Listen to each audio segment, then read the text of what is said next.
Excited to play another game. It's been a lot of practices and just kind of do this to get to the games and play them.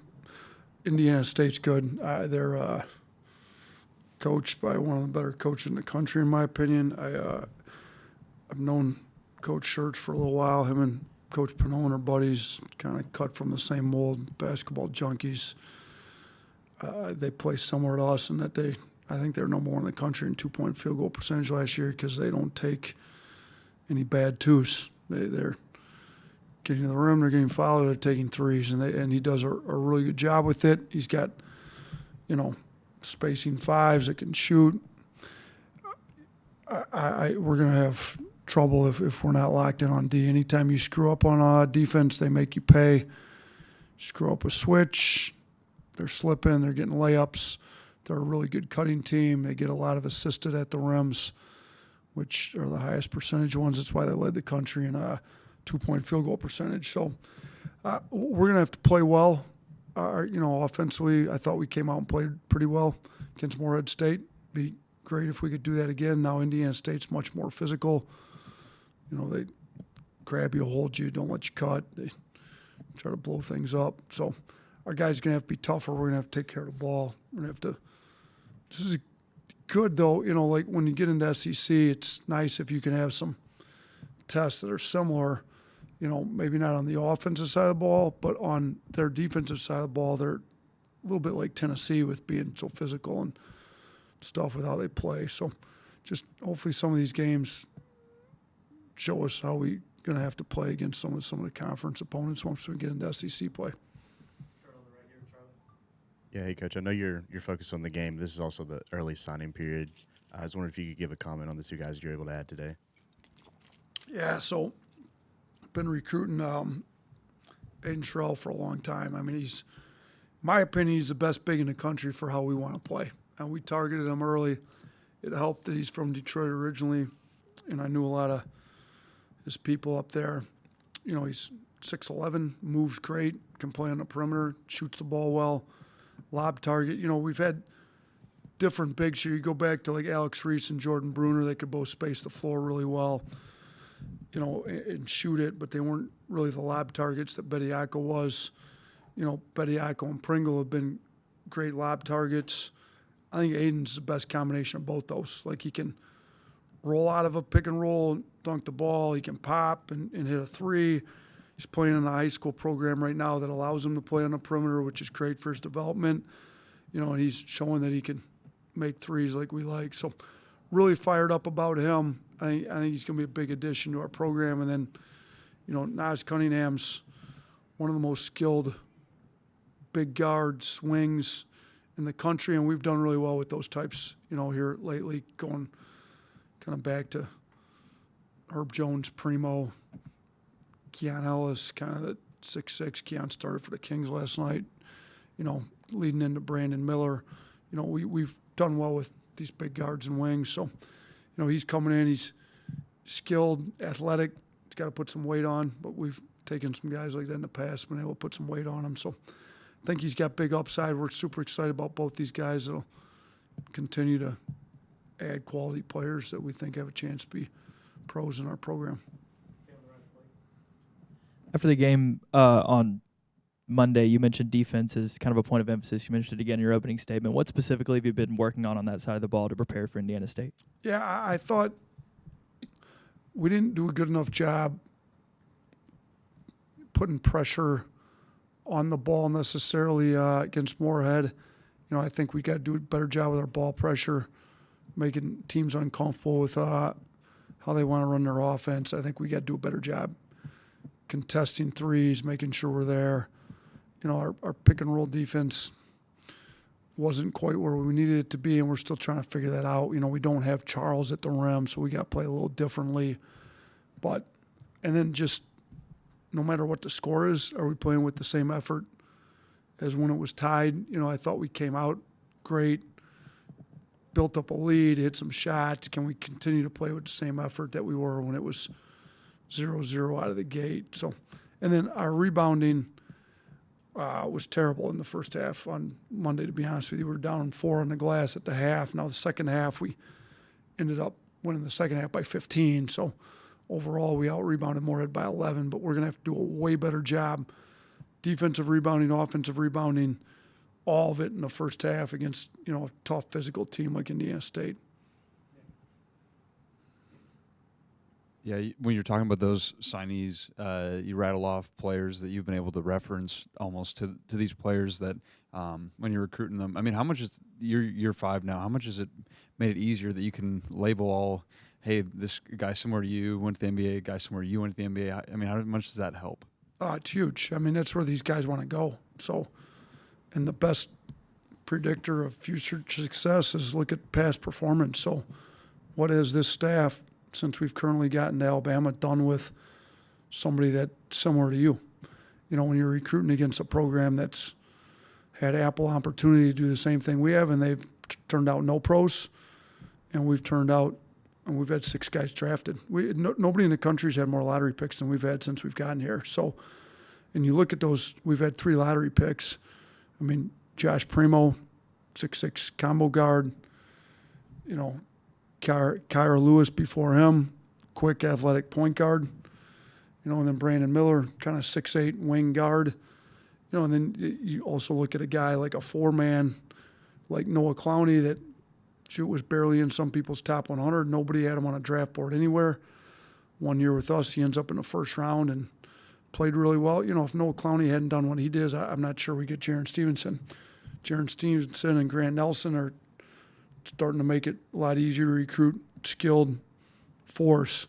So, we've been able to do it with just about every position. And I think, here in a couple of years, it'll be every position, multiple guys. And I think you can look to that in a short amount of time, too. It's not like we've been here for 20 years and we're referencing somebody from, 2005 or something. It's guys within the last 4 years. We've had 6 guys drafted. Keon Ellis was not drafted, started an NBA game last night. So you look at him, we've got 7 guys that have played on the big team in the NBA, and, multiple other guys are in the G League. So we're putting guys in, and that's where these recruits, these higher level recruits that you need to recruit to win in the SEC, that's what they're looking to do. We recently learned about Scooter Mo and Little Mo. What do you think about those nicknames? And can you just kind of give, what each player offers in your program? Scooter Mo and Little, I don't know who told you about Scooter Mo and Little Mo. Oh, yeah. Scooter Mo would be Wagay because he had the surgery on his foot, like pretty much right when he got here, and was running around on his scooter. So Mo Wheelie, I think somebody called him. I think Preston wanted him to do some wheelies on his scooter. But, yeah, he ran around on the scooter for the first few months he was here, so everybody knew him as Scooter Mo because he's running around on his little scooter that maybe you could use, with your walking boot. But and then Little Mo, you got Big Mo, Little Mo. Like Little Mo didn't really like Little Mo because he's not really that little. He's actually tough, physical, drives with some force. He plays hard, and he's really not that little, but he's littler than Big Mo. So Big Mo, Little Mo, Scooter Mo, Little Mo. Yeah, we got 2 Mo's, though. Coach, when you look at the tape, who are the individual players that concerns you with Indiana State? Avila, obviously, just because he's got pick and pop capability, our bigs are going to have to get out and play him on the perimeter. If you don't play him, he's going to make you pay. And look, he doesn't look like all the part. He's a little bigger, not super athletic. He is really skilled. Like as skilled a big as maybe we're going to see all year. And he's got real size at 6'10", and so he scares me. Julian Larry, Isaiah Swope, they're both super talented perimeter players. I think their whole perimeter group scares me because of how well they shoot it and how well they make decisions. So, like I said earlier, if you make a mistake guarding their splits, they run a lot of similar actions to us. They run an NBA offense. I've Coach Schertz is a guy. I go to training camps every year. I've seen him at different training camps in the NBA. He's studying modern basketball like we do. They're playing a modern style basketball.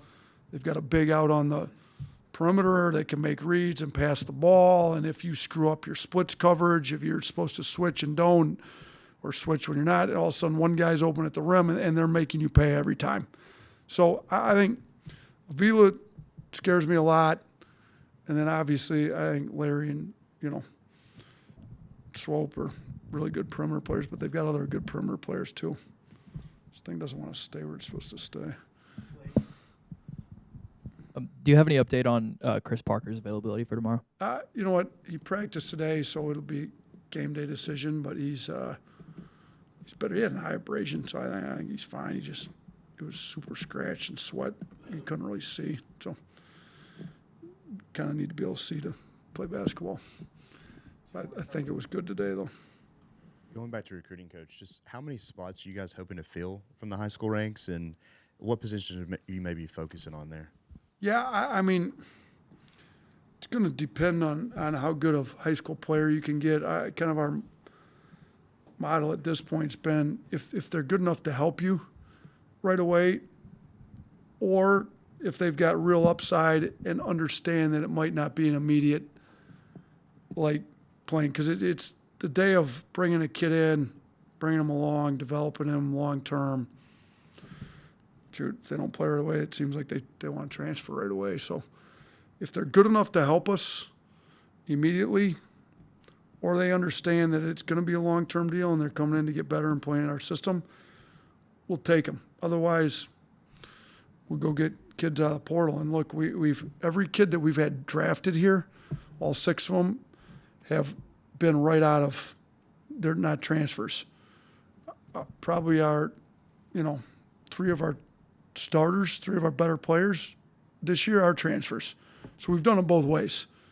Sears, Estrada, Grant Nelson, Reitzel, Mo Wagay's going to play a lot. The guys that have come in, they're going to play. Now, you look at everybody that's been drafted. They've all not been transfers. So I think we can do it both ways. To answer your question, how many are we looking to fill still in this class?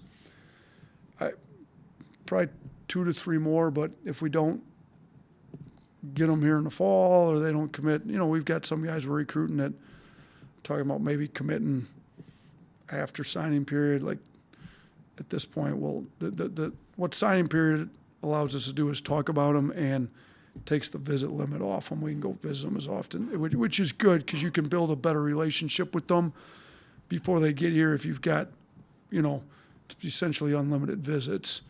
So, I think about the relationship that we had with a guy like Brandon before he came. He was down here a bunch. We saw him a bunch. It'd be great to have that type of relationship with a guy before he gets here. Signing early allows you to do that. If they don't sign early and they still commit to us, I'd still be very excited to coach them. I just, we don't want to rush people into making decisions before they're comfortable making them either. So, but yeah, if we could sign 2 to 3 more, if we don't, we'll go get some kids in the portal, and we've done really well in the portal because those guys in the portal want to play in a system like we're playing.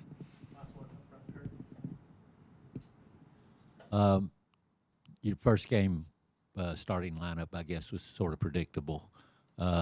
And I also know you got a lot of combinations, and I also know that starting doesn't matter that much. But do you plan to change that to look at another combination maybe to start this game, or have you decided?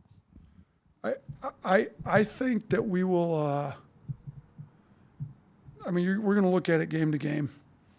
I think the starters we had did a great job getting us out of the gate, and I've rarely started my 5 best players as a coach. I think there's something to be said for having rotations off the bench, scoring off the bench, different options off the bench. But when I was at Buffalo, kid Nick Perkins, I think was 3-time MAC 6th man of the year. One of the best bigs in the country when it was all said and done, when we played the high major teams and beat a majority of them that we played his senior year. He was the best big on the floor. But we brought him off the bench all the time. He fouled. Referees are trying to establish how they're going to call the game tight out of the gate. save him a foul or two here or there. You know, he had some of that. So, you know, us here, a kid like Reitzel may be closing a lot of games because he's tough, physical, can guard, make free throws, take care of it. But, you know, if you started him with Aaron and Sears, now you don't really have that rotation you want. You know, Jaron Stevenson's definitely good enough to start. And as you could see, he's going to play starters minutes most of the time, provided everything's going well and, you know, he's playing well and whatever. But just with some different rotations, maybe it's easier to, you know, rotate guys around. You know, we're going to evaluate it game to game, and it could be similar to years past where based on matchups, starting lineups may change. You know, if there's particular guys that don't maybe have a matchup in the game, I think we've got enough guys on this team that starting doesn't matter to them, just winning, caring about the team.